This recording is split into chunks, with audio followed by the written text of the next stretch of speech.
Então, meus irmãos, eu vou estar usando o som por causa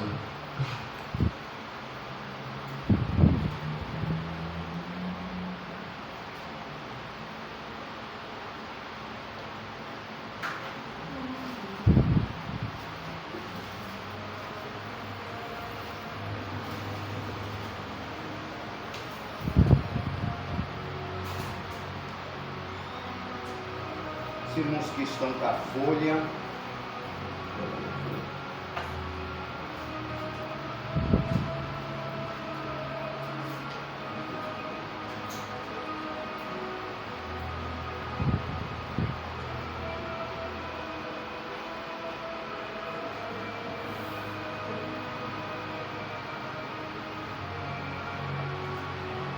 Os irmãos que estão com a folha na mão, Bíblia aberta. Vamos então, meus irmãos, começar mais uma aula. João 10:10. Os irmãos que não pegou semana passada, vou entregar hoje o material, em nome de Jesus, tá? Para a glória de Deus. Irmãos, 10:10, vamos lá.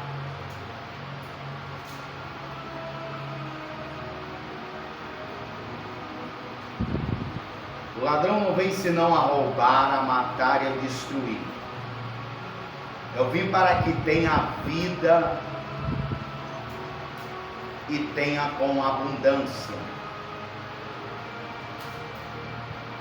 Olha para a palavra vida, observem bem a palavra vida. E na aula anterior, eu lembro que eu não comentei, porque a gente olha para a abundância, mas não olha para a vida. Sem vida não tem como você fazer nada.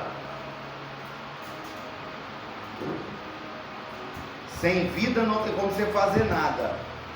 Então, pegando a sua folha na mão aí, a primeira página,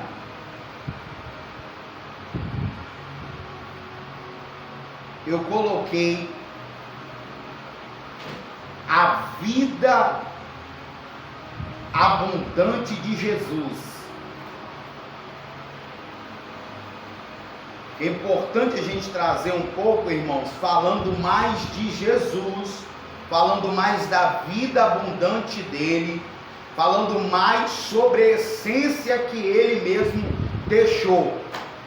E eu coloquei da seguinte maneira aqui na primeira estrofe: se a gente for falar da vida de Jesus, da vida abundante dele, a gente precisa também mencionar o povo que ele estava inserido, que é o povo judeu. Se você quiser grifar aí, ó, povo judeu, você já coloca uma marcação aí com lápis, com a caneta, porque esse povo foi um dos povos mais privilegiados, a qual Jesus viveu com eles, e também ele era um representante ali do povo judeu. E olharmos com uma visão global diante da situação, porque o povo judeu representa hoje um dos povos mais raros dentre a questão da abundância.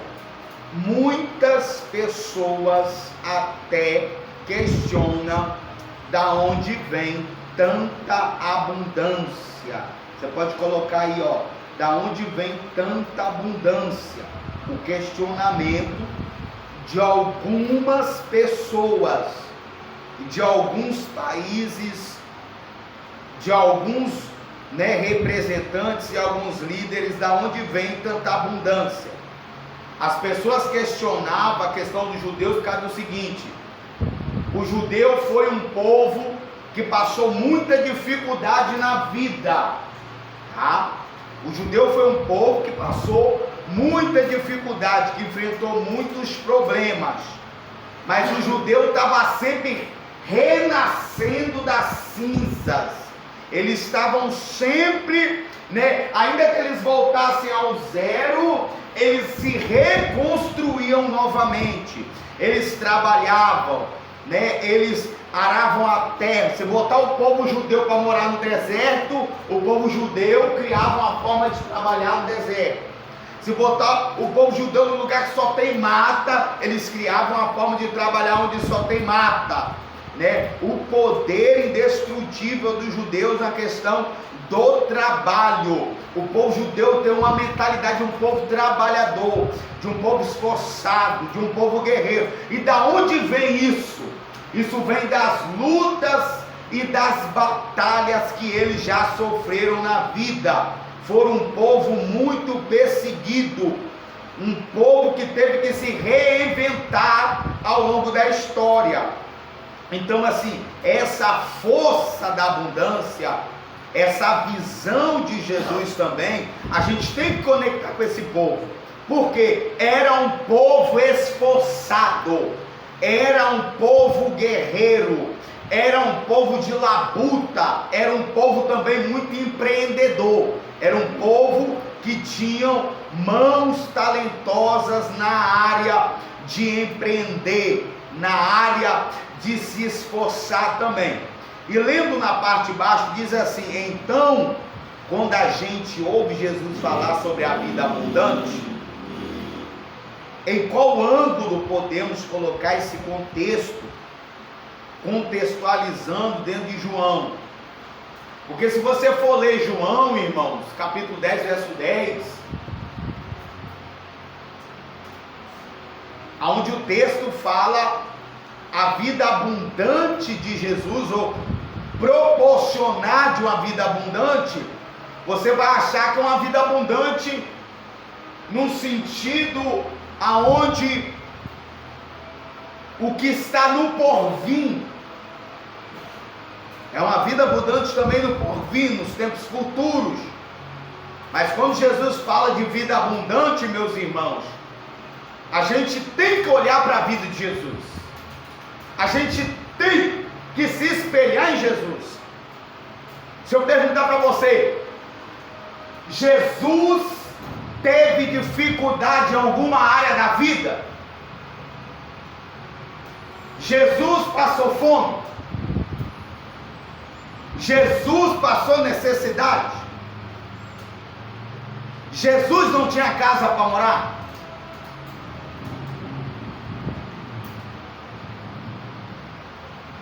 A pergunta é clara: o que faltou na vida de Jesus? E por aí você já começa a entender um pouquinho por causa do que ele explorou essa área, porque ele liberou essa palavra. Que dia que tu viu na Bíblia que Jesus não tinha pão para comer?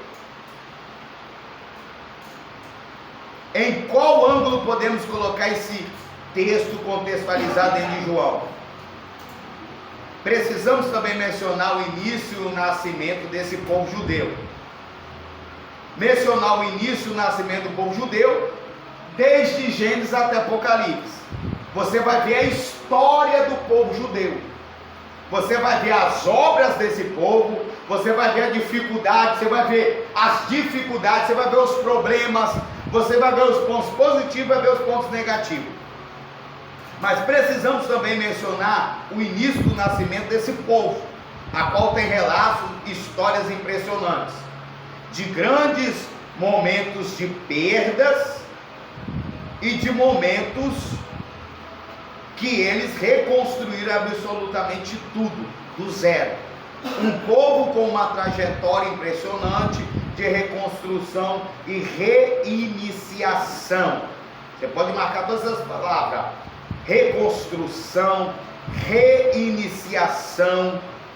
Um povo com histórias positivas, um povo com histórias negativas, um povo que foi absolutamente destruído diversas vezes, mas um povo também que se reconstruiu várias vezes, Ou seja, de onde vem essa vida abundante?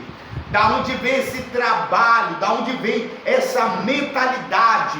Esse pensamento de se esforçar? Essa ideia de ser esforçado? Dessa ideia de chegar numa terra aonde, olha para você ver, irmãos, que coisa impressionante. O povo foi para um deserto.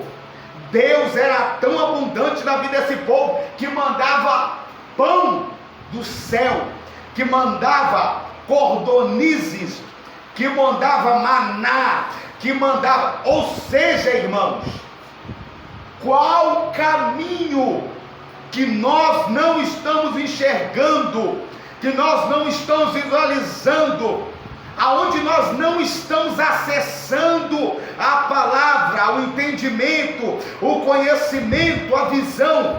Oséias diz que o meu povo perece por falta de conhecimento. Qual o conhecimento de Deus que nós não estamos pernoitando, que nós não estamos agregando, que nós não estamos ajuntando na nossa logística, né, de suprimento? Toda logística tem área de suprimento, toda logística tem a área, irmãos, aonde ali se estoca. Qual é a visão de Deus que nós não estamos acessando?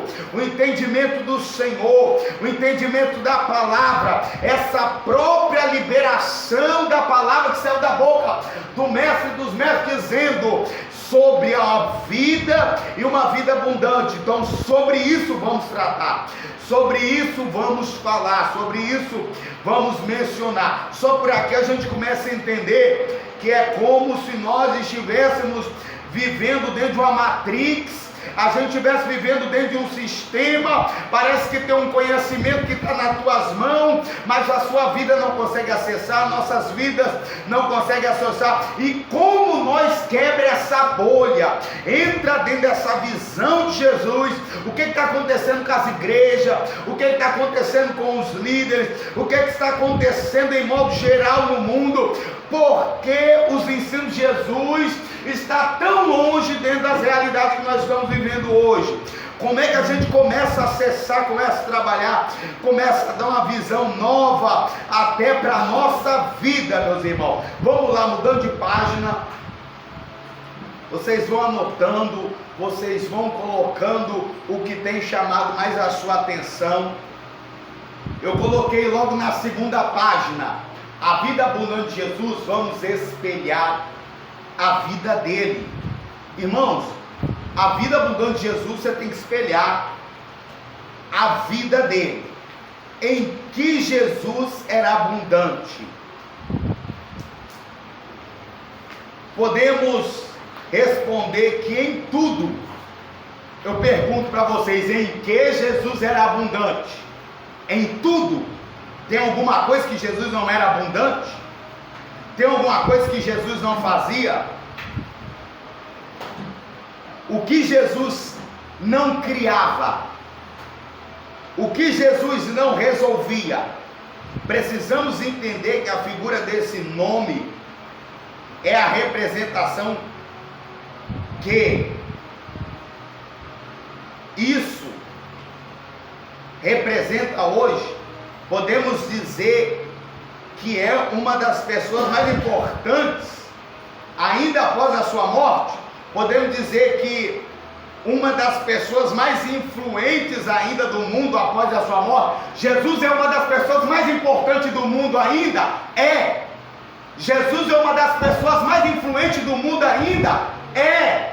Jesus dos quatro cantos do mundo hoje é uma pessoa que aonde falar o nome dele, as pessoas já ouviram falar? Sim, Jesus é uma das pessoas ainda, como a gente pode dar um exemplo, é uma das pessoas mais famosas do mundo. Todo quatro cantos deste mundo, de uma forma ou de outra, já ouviu esse nome, Jesus. Jesus é uma das pessoas mais influentes do mundo inteiro. Os ensinos de Jesus estão muito vivos ainda no meio de 5 bilhões de pessoas no mundo. Você grifa isso aí. os ensinos de Jesus estão vivos. Coloca isso aí, ó. Os ensinos estão vivos em meio a 5 a 6 bilhões de pessoas que hoje está no mundo. A influência, o estilo, o peso da sua palavra ainda tem uma relevância gigantesca no mundo. É um dos nomes mais aclamados no planeta.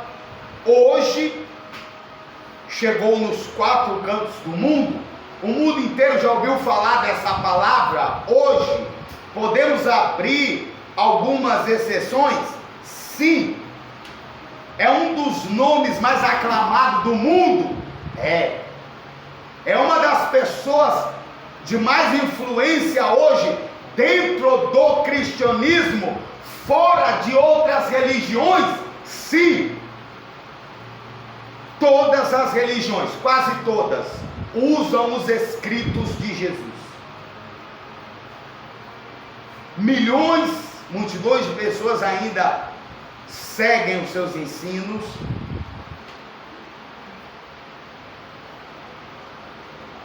Existem milhões de pessoas hoje ainda que têm uma intimidade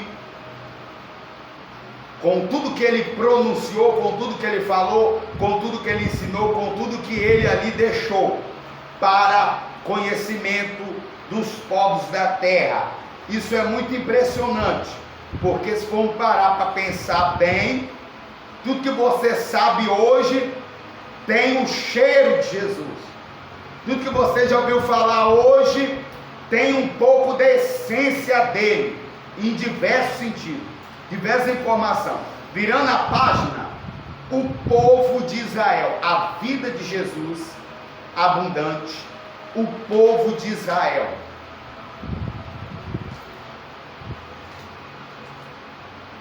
Eu coloquei aí, parando para observar o povo de Israel, irmãos, um pouquinho da vida abundante de Jesus dentro do povo de Israel. Se eu perguntar para você, você consegue ver a vida abundante dentro do povo de Israel? Pastor, eu consigo ver. Porque um povo que recebe carne que vem do céu, esse é um povo abundante. Um povo que recebe maná que vem do céu, esse é um povo abundante. Entrando na leitura aqui, ó, a vida abundante com o Senhor lhe proporcionou em meio ao deserto. Precisamos entender como Deus trabalha a vida abundante na vida do seu povo. Você grifa isso.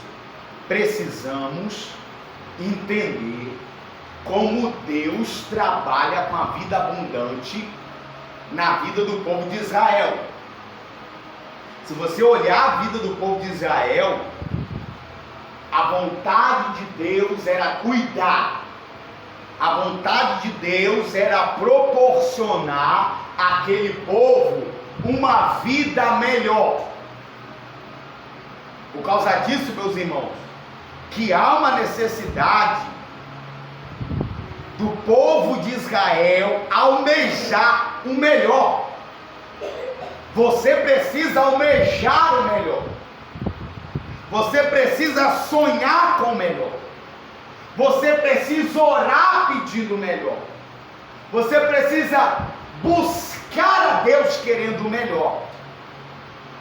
Porque Deus virou, é que ele foi e falou o quê? Eu sonho para vocês, a minha visão para com vocês é colocar vocês numa terra que manda leite, uma terra que manda mel.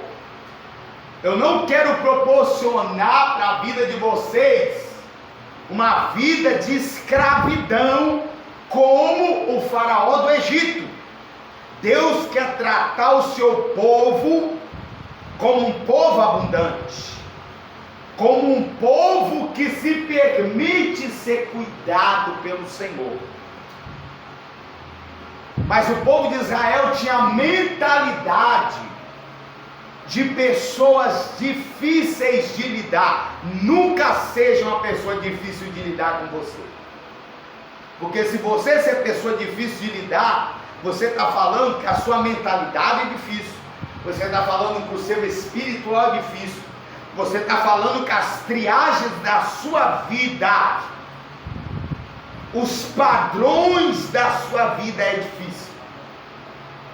E a mesma visão e dificuldade, ela pareia no mundo espiritual, que faz um paralelo ao mundo físico. Se você é difícil de lidar no pessoal, você é difícil de lidar no espiritual. As obras de Deus no seu espiritual, ele também encontra dificuldade em lidar com você. A mentalidade do povo de Israel, eles eram difíceis de lidar. Dá um exemplo. O Senhor dava uma direção, tal hora, tal dia, mandarei o maná, mandarei as condições necessárias, mandarei o suprimento necessário, vocês vão sair, vocês vão colher, vão se alimentar. Só que para cada família é um lote, é uma porção. Não peguem mais do que a quantidade que vocês vão precisar. A mentalidade deles, difícil. Pegava um, pegava dois, pegava três, pegava quatro, pegava cinco, pegava seis. Colocavam dentro de casa. Porque a mentalidade deles era de escassez. A mentalidade deles era que Deus não iria suprir no amanhã. Pessoas imediatistas. O que são pessoas imediatistas? Mentalidade imediatista. Pessoas que querem resolver a vida em um minuto. Pessoas que querem resolver a vida rápido, mas a vida continua embolada. Passava um dia, a carne toda que eles pegavam e estragavam. Deus foi tolerando, Deus foi administrando, Deus foi cuidando, mas o tempo de luta deles aumentava. O tempo de condição dentro do deserto, enquanto eles não deixavam, eles não conseguiam deixar essa mentalidade, eles não conseguiram deixar essa mentalidade. Essa mentalidade acompanhou eles. Essa mentalidade prejudicou a vida deles. Essa forma de pensar atrasava a vida deles. Essa forma de administrar, mas só por causa disso, não era só por causa disso. Eles estavam agindo dessa forma, mas Deus estava entendendo o quê? Que do outro lado, Deus via que eles não tinham uma entrega, que eles não tinham um administrar em Deus, eles não confiavam em Deus. E Deus trabalhava da mesma forma. Deus trabalha com você da mesma forma que você trabalha com Ele. Deus nunca foi injusto com você, mas Deus está sempre na mesma medida que você dá para Ele. Você desconfia de Deus, Deus desconfia de você. Você não aceita as opiniões de Deus, Deus não aceita as suas opiniões. Deus trabalha da mesma forma que você trabalha, só que com você. Eles não acreditavam que Deus iria suprir no amanhã e pegavam mais do que a ordem que Deus estava dando, mas era um padrão que eles viviam. Era um círculo vicioso que eles viviam. Eles não acreditavam. Eles não viviam a fé em Deus. Como é que pode? Olha a contradição de muitos evangélicos. Você desconfia de Deus, mas tudo que você está vivendo hoje foi Deus que te deu. trabalho, a vida, o fôlego, o entendimento, a sabedoria. Se você sabe fazer alguma coisa, foi Deus que te deu. Como é que você não confia em Deus, sendo que tudo que você tem, tudo que você vive, tudo que você caminha hoje, foi Ele que te deu? Você sabe que o maná vem do céu, você desce para colher e amanhã você... O propósito, olha para você ver. Não existe vida abundante sem propósito. Grife isso aí, ó. Não existe vida abundante sem propósito. A mentalidade da vida abundante, a visão da vida abundante com o povo de Israel, vamos analisar aqui alguns detalhes sobre essa vida abundante. Ao Senhor Deus proporcionou para todos. Você coloca isso aí. Deus proporcionou vida abundante para todos. Não é para meia dúzia de pessoas. Não é só para os fortes. Não. Independente da sua condição hoje, Ele te proporciona a vida abundante. Independente da sua cabeça hoje, se você tem uma cabeça boa, uma cabeça que não é boa, Ele te proporciona vida abundante. Independente da história que você tem, independente da vida que você tem, Ele te proporciona. O que você tem que entender é que você tem que deixar Deus cuidar de você. Às vezes as pessoas não deixam Deus cuidar. O povo de Israel enfrentou muita dificuldade, não deixava Deus cuidar deles. Eles eram orgulhosos, eles eram prepotentes, eles se achavam que sabiam demais. Esse é o problema também da maçante da cristandade. Embaixo eu coloquei assim: o propósito da vida abundante. Você precisa ter propósito. Você coloca isso aí, ó, grifa isso aí. O propósito da prosperidade na vida do povo de Israel tem que ter propósito para o mar vermelho abrir. Tem gente que não tem propósito. Tem que ter propósito da vida abundante. Abrir o mar vermelho em meu Israel era uma prosperidade, era uma vida abundante. Era uma vida abundante, mas Deus abriu o mar com propósito. Enquanto você não tiver propósito, Deus não alinha o sobrenatural. Deus não vem com o sobrenatural. Deus não abre o leque. Uma terra que mana leite e mel, irmão, a cabeça de Deus, vamos dentro da cabeça de Deus. Para o povo de Israel: eu quero levar vocês para uma terra que mana leite e mel. Eu quero tirar você dessa escravidão do Egito. Eu quero tirar você desse trabalho exaustivo de 23 horas de trabalho. Não tem sentido você trabalhar 23 horas de trabalho. Mas o povo escravo trabalhava 23 horas de trabalho. Cuidado. Cuidado. Deus estava falando com eles que Deus não tinha essa visão para a vida deles. Só que eles, num certo tempo, usou uma linguagem falando: eu prefiro voltar para o Egito. Olha para você ver a cabeça daquele povo. Do que passar privação, do que viver da providência de Deus. Tem hora que você tem que fazer escolhas na vida. Tem hora que você tem que seguir o propósito de vida. O propósito de Deus para ele, você entendeu o propósito de Deus para a sua vida, você entender os objetivos de Deus para a sua vida, para você não botar o seu propósito acima do propósito de Deus. O propósito de Deus era vida com abundância, terra que mana leite, mana mel.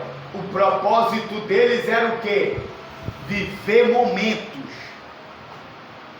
Quem vive momentos não vive projetos. O propósito de Deus é colocar o seu povo sobre as asas do seu cuidado. Deus cuida com a abundância dos filhos do seu povo. Mas o povo e os filhos precisam estar na mesma mentalidade do propósito de Deus. A abundância tem propósito, a prosperidade tem propósito, a saúde espiritual tem propósito, a salvação tem propósito na vida do seu povo. Você precisa fazer uma escolha: ou é as suas rédeas, ou é uma terra que mana leite e mel. Muitas das vezes as pessoas acreditam mesmo, né, tanto em si próprio, e muitas das vezes não acredita na possibilidade que Deus pode proporcionar. Virando a página, tempo dos juízes. A vida abundante no tempo dos juízes foi um período mais incerto na vida do povo de Israel, porque nesse período Israel entrou em um declínio espiritual. Esse período na vida de Israel foi um período onde eles estavam distantes de Deus. Existem provações que o povo não precisa passar, existem lutas que você não precisa passar. Deus estava mostrando isso para o povo. A vida que Deus queria proporcionar era superior à que eles estavam vivendo no momento. Essa é uma das grandes realidades. Às vezes, Deus quer te proporcionar, mas a sua mentalidade não quer abrir mão. Deus quer te proporcionar, mas os ensinos que você viveu, a vida que você levou, você não quer abrir mão. Abra mão para viver o melhor de Deus. Abandone para viver o melhor de Deus. Perca. Quando você não perdeu, você não entra no melhor de Deus. Foi um dos piores períodos. O outro período pior foi no silêncio de Deus. Foi tão ruim esse período que Deus levantou 12 juízes para administrar os conflitos que tinha. Só que isso é ruim. Isso é ruim. Isso aqui foi depois da morte de Josué. Eles até viveram bem com Josué, porque Josué tinha conhecimento. Só que depois da morte de Josué, eles voltaram para o declínio de novo. Viviam uma vida apostatada. A vida que Deus quer proporcionar ao povo, você tem que tomar cuidado, porque às vezes Deus quer te proporcionar, só que você não muda. Deus quer te proporcionar, só que você não abre mão. Você sempre está na mesma visão. E era assim a visão de Israel. O que Deus sonhava para o seu povo. Você tem que olhar para o que Deus sonha para você. Você tem que começar a desejar o que Deus sonha para você. Você tem que começar a olhar o que Deus está sonhando para você. Senão você fica sonhando com o Egito. E Deus não quer mais você no Egito. No coletivo geral, Deus sonha proporcionar o melhor para o seu povo. Mas Deus respeita. Grifa isso. Isso aí está perfeito.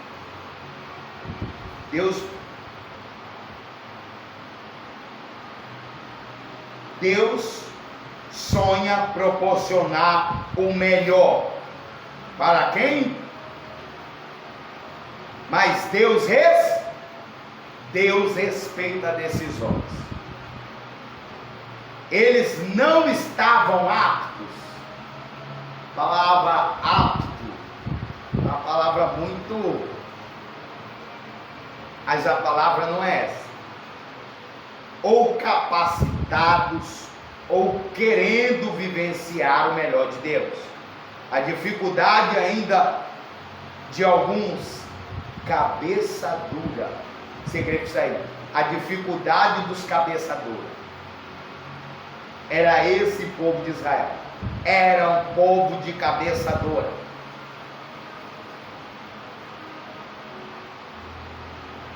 E duvidar do plano de Deus. A vontade do Senhor era cuidar daquele povo e zelar, mas a vontade do homem era outra.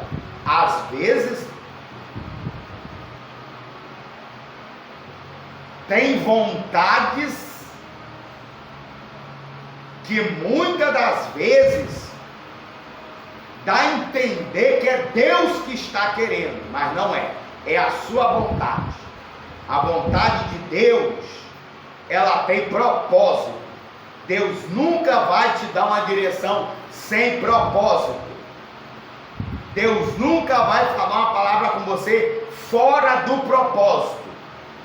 Quer descobrir se a direção que está na sua cabeça está certa? Olha para o propósito. Se você não olha para o propósito, você acredita em qualquer coisa. Até no vento você acredita. Até nas águas você acredita. Qualquer profecia você acredita. Por quê? Tem que casar com o propósito. Deus não é Deus de duas palavras. Tem que tomar cuidado com isso. Por causa disso que muitas pessoas se frustram. Tem gente vendendo tudo aí, falando que Deus mandou a pessoa ir para um determinado lugar. Ou seja, chegou lá, entendeu que não era a realidade. Mas a pessoa tem a oportunidade de aprender, de investir, irmãos. Porque lá no campo de guerra, não pode dar errado.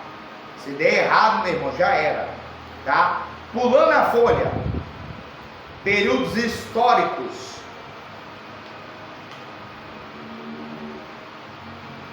Esse período tem bastante relatos na vida abundante, mas foi um período muito complexo na vida do povo. Houve muitas trocas de reis, e cada rei trabalhava com a metodologia diferente de trabalho e de direções, principalmente naquela em seguir as direções de Deus. Cada rei trabalhava diferente um do outro. Cada rei tinha uma forma de trabalhar. Mas Deus se mostrou ainda muito cuidadoso com este povo. Mas houve períodos em que o povo saiu completamente da vontade de Deus. Um exemplo aqui, depois da morte de Salomão, entrou seu filho Roboão. Os sábios, porque todo palácio tinha 12 homens sábios que orientavam os reis. Esses homens foram orientar Roboão. Roboão não seguiu nenhum conselho. Toda pessoa que não ouve, que não segue conselho, tem uma vida muito longa nas dificuldades da vida, irmão. É impressionante. Parece que virou amigo da luta, amigo da dificuldade. Tome cuidado com isso. Isso é a chamada também, quando a pessoa tem um pensamento muito rígido, muito cabeça dura, tá? Palavra que a gente pode usar para Israel. Eles tinham a cabeça muito dura. Quando Deus vinha com uma ideia nova, eles não apegavam à ideia de Deus, mas eles não sabiam que a ideia nova era o próprio Deus. Isso às vezes você tem que tomar cuidado. Você tem que abrir mão. Você tem que ser flexível. Hoje Deus fala, não vai, mas amanhã Ele fala que vai. Você tem que mudar de ideia. Às vezes a gente demora muito a captar o que Deus está ali trabalhando em nossa mente. Isso dificulta muito os processos de Deus também.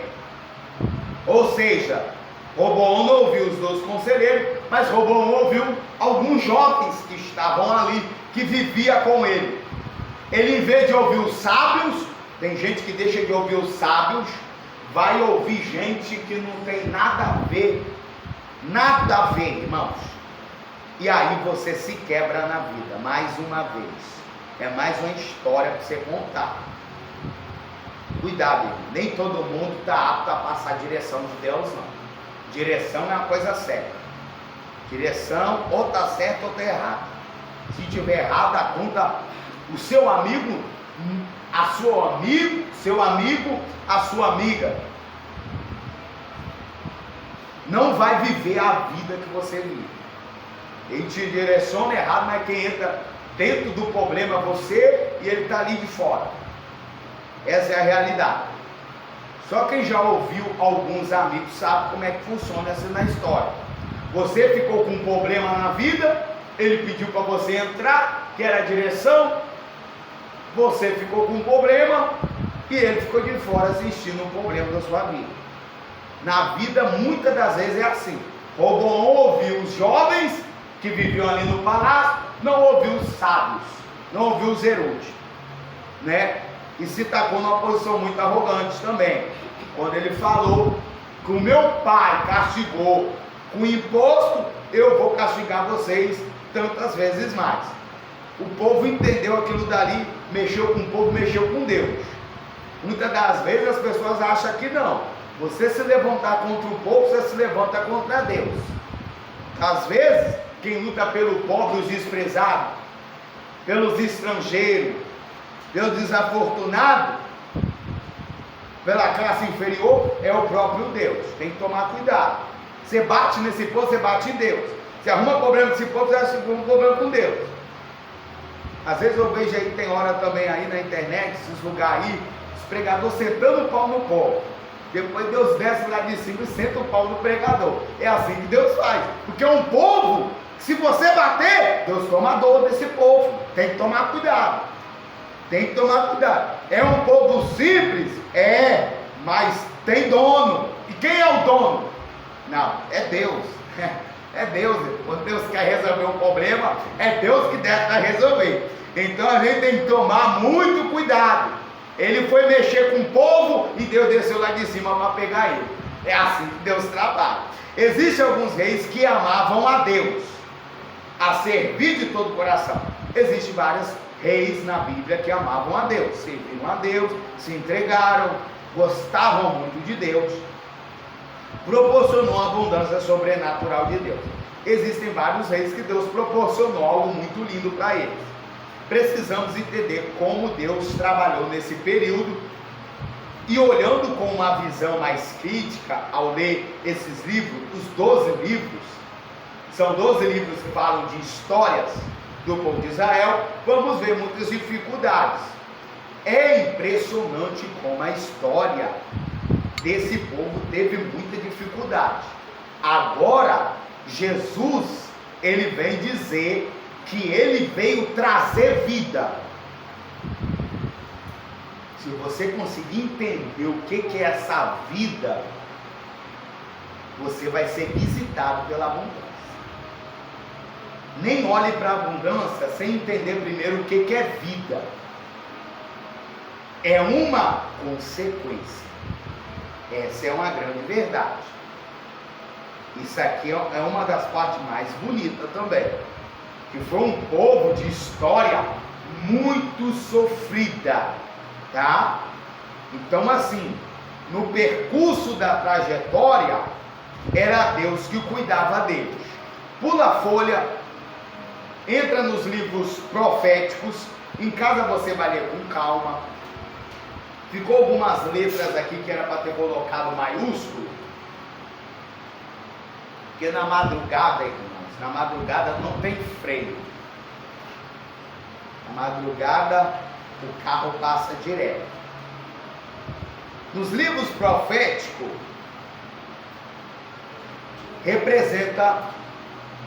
Os livros proféticos, irmãos, era o livro dos profetas. Isaías, Jeremias são livros proféticos. Os livros proféticos representam a parte profética na abundância de Deus. O povo de Israel tinha um contato direto com Deus. E a maior parte dessa abundância vinha da direção profética de Deus. A maior, grifa isso, a maior parte dessa abundância vinha da direção profética. Quando eles não seguiam a direção profética, o pau quebrava neles. Quando Jonas não seguiu a direção profética, o barco virou. Quando o povo de Israel não seguia a direção profética, os problemas aconteciam. As maiores dificuldades de Israel passou porque eles não seguiam a direção profética de Deus. A direção profética de Deus muda a sua vida. A abundância, ela precisa que você siga a direção profética de Deus. Não adianta executar todo o trabalho religioso e não seguir a direção profética de Deus. Existem pessoas que Deus dá pequenas direções, eles não seguem. Você ora bem, você canta bem, você louva bem, você prega bem. Você segue todo o cronograma religioso. Mas Deus pede para você coisas proféticas e as pessoas não abrem mão. Isso te proporciona muita dificuldade na vida, porque você não está no lugar onde Deus quer, você não anda no lugar onde Deus quer, você não vive com as pessoas que Deus quer, isso te proporciona luta, tá? Esse foi um dos problemas. O profético, ele trabalha com ordens, ele te dá uma ordem, você não segue. Coloca aí, ó, grifa aí, o profético, ele trabalha com ordem. Se a ordem não for executada, o profético de Deus, se a ordem for executada, ó, Deus te dá uma ordem, a ordem para trabalhar, para fazer uma direção para Deus, para trabalhar. Se a ordem for executada, o profético de Deus vai abundar. A vida com abundância também tem uma força muito grande dentro do profético. E eu te explico por quê. Se aquela viúva não seguisse a direção de Elias, ela não resolveria o problema. O povo de Israel escutasse a direção que estava sendo aclamada aos seus ouvidos, eles não vivenciariam a escassez. A vida abundante, ela é real. Siga a direção profética. Siga a direção profética. Às vezes a direção profética na sua vida, às vezes Deus fala com você, não compra tal coisa. Você vai lá e compra. Não faz assim, você vai lá e faz. Às vezes Deus fala assim, não faz dívida. Você não quer nem saber de nada. A vida abundante fica te visitando, mas de uma forma inversa. Em vez de ser abundância, te visita a escassez. Virando a folha, onde a gente queria chegar, para a gente fechar essa parte. Preste atenção, a vida abundância aí nos evangelhos. Os 4 evangelhos é a maior abundância da vida. Que os 4 evangelhos relatam a biografia do próprio Messias. Jesus põe em detalhes e traz informações importantíssimas que iriam revolucionar o mundo. E a forma de como tudo que a gente viria depois da sua partida. Os evangelhos são um dos livros mais estudados do mundo. Ainda existem informações importantíssimas ali, mas os ensinos implantados por Jesus estão sendo estudados há milhares de anos por diversas pessoas no mundo.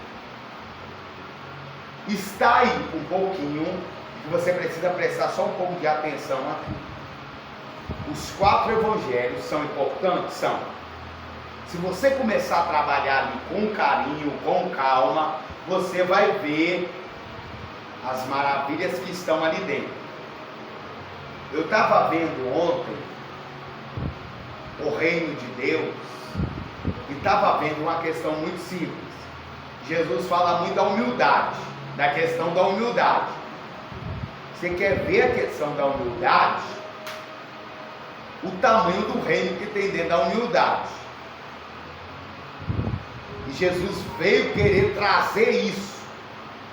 A humildade é uma das coisas que mais melhora a sua vida, que mais trabalha na sua vida. A humildade também faz você desapegar de muita coisa na vida, para ganhar coisas muito superiores. Muitas vezes a pessoa fica muito rígido, apegado a algumas coisas. Se você aprender, você vai desapegar. Tem gente que não desapega, irmão. E outra, se você não desapegar das coisas, é sinal também que você não está crescendo, que você não está evoluindo, que você não está crescendo dentro do cristianismo. Se permita crescer dentro do cristianismo. Se permita evoluir dentro do cristianismo, dentro da religião, dentro da espiritualidade também. Às vezes as pessoas se apegam muito, demora muito a mudar. Isso é ruim, isso é ruim. Se você demora muito a mudar, você está falando que no seu espiritual também você trupica muito. E quanto mais você está aberto a melhorar, mais você está aberto a aprender. Isso que Jesus quis dizer. Isso que Jesus trouxe para as pessoas. Jesus queria que as pessoas desapegassem. Jesus queria que as pessoas tivessem os discípulos, todos os 12 discípulos, você pode ver, todos os 12 eram mente aberta. Pedro com aquela brutalidade. Outra coisa, tem hora que a gente tem uma brutalidade de Pedro, mas Pedro, por outro lado, tinha uma vontade muito grande de aprender. A sua vontade de aprender tem que ser mais grande que a sua brutalidade. Ele era bruto, mas do outro lado ele era doido para aprender. Seja uma pessoa, coloque isso na sua oração. Deus, eu quero aprender. Deus, eu quero abrir meu entendimento. E o entendimento, irmão, ele não abre assim, ó. Não. Ele abre de grão em grão. Meus mestres sempre falavam isso. Meu padre sempre falava isso. As coisas não abrem assim, ó. É pouquinho em pouquinho. Não tem pessoa que cresce assim, ó. Não. É de grão em grão. É de semente em semente. É passinho por passinho. Tem gente que até reclama. Eu demoro muito. Claro que você demora muito. Não tem como crescer rápido. Então, tem que estar com a mente aberta para isso. Tem gente que quer crescer muito rápido. Não existe crescimento rápido, evolução rápida dentro do cristianismo. A prova viva disso é você quando você olha para dentro de você. A vida abundante de Jesus está relatada dentro desses 4 evangelhos. Dentro dos 4 evangelhos ali, tem tudo que você precisa. E às vezes, irmão, você começar a namorar o texto. Você lê a Bíblia muito rápido. Você lê muitos capítulos. E às vezes você deixa a tua vida mesmo sem se alimentar. Isso acontece demais com os pregadores que pregam todo dia. Ele lê para pregar, mas você não pode ler para pregar. Você tem que se alimentar. Como é que eu se alimento? Eu fico dias com o versículo, horas com o versículo, trabalhando aquele versículo, vendo as maravilhas daquele negócio, aprendendo com todos os anos, comendo de grão em grão. Vai trabalhar, quando você volta, você está comendo no grão. Então, muitas das vezes as pessoas querem aprender a Bíblia assim no passo de mágica. Eu encontrei com um homem na rua, ele falou, já li a Bíblia 3 vezes. Aí eu perguntei algo simples e ele não sabia. O cristianismo está muito assim. As pessoas estão querendo as coisas muito rápido. E dentro do cristianismo, dentro da evolução, dentro do passo a passo de Deus, não funciona assim. Olha assim, você vai. Porque as informações, elas estão dentro das entrelinhas. É verdade. Você olha para essa vida abundante 1, 10 e 10, as informações estão dentro das entrelinhas. Tem muita coisa dentro dessa vida abundante aqui. Olha para você ver onde a gente buscou lá, ó. Gênesis, 5 livros da Bíblia. Torá, 5 livros da Bíblia. Olha a vida abundante ali, dentro da visão de Israel todinha ali. Olha a vida abundante ali dentro dos livros históricos ali. Olha a vida abundante ali dentro dos poéticos de Deus, dos profetas. Então tudo isso demora Deus abriu o nosso entendimento para a gente ver as coisas que realmente a gente não está vendo, para começar a ver. E todas as manhãs, porque as informações elas estão dentro das entrelinhas, e todas as manhãs ela também se renova essa palavra. A palavra todas as manhãs ela se renova. Então não tem como você dar um salto muito grande. Todos os dias milhões de pessoas leem os evangelhos, ouvem os relatos da vida de um homem chamado Jesus. Incrivelmente, abundantemente, a abundância dele está 100% nítida em cada parte. Irmão, se você vê os 4 evangelhos, você vai ver a abundância dele dentro ali desses 4 evangelhos. Nas páginas ali, você vai ver. Não tinha cego, não tinha manco, não tinha coxo, não tinha gente deprimida, oprimida, perto dele não. Ele proporcionava melhora. Aprenda, trabalhe, desenvolva as informações dentro dos livros do Evangelho. Se você começar a aprender os Evangelhos, você vai começar a se apegar mais, uma visão muito ampla também. E quanto mais você demora para aprender os Evangelhos, mais você se apega muito. Deus falou que vai te dar uma coisa, se apega mais a coisa do próprio Deus. Isso atrapalha a sua evolução, o seu progresso, o seu entendimento dentro das coisas do Evangelho. Então, muitas das vezes, é necessário prestar muita atenção dentro desses pontos também.